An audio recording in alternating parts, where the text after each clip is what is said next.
यूहन्ना की इंजील और उसका 20वां बाब जो 31 आयात पर मुश्तमिल है।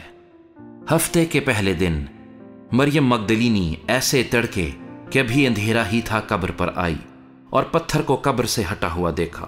बस वो शिमौन पतरस और उस दूसरे शागिर्द के पास जिसे यीशु अजीज रखता था दौड़ी हुई गई और उनसे कहा कि खुदावंद को कब्र से निकाल ले गए और हमें मालूम नहीं कि उसे कहाँ रख दिया।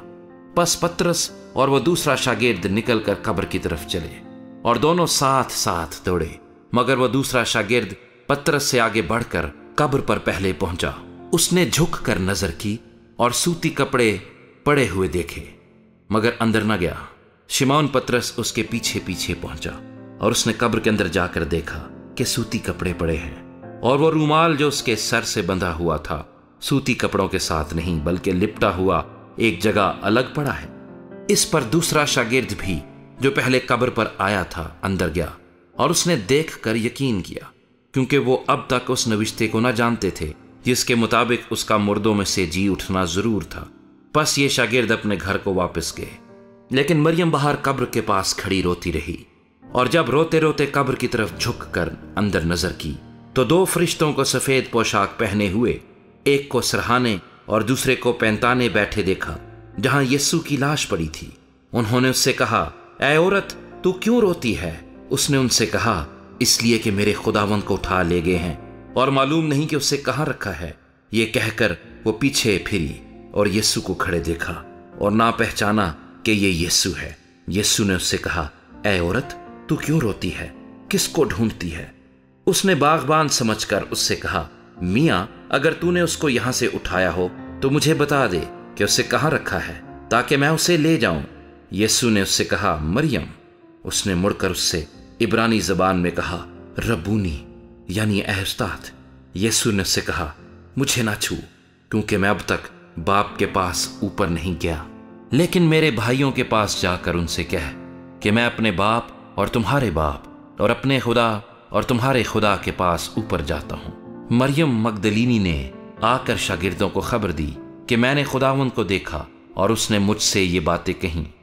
फिर उसी दिन जो हफ्ते का पहला दिन था, शाम के वक्त, जब वहां के दरवाजे जहां शागिर्द थे यहूदियों के डर से बंद थे, यीशु आकर बीच में खड़ा हुआ और उनसे कहा, तुम्हारी सलामती हो।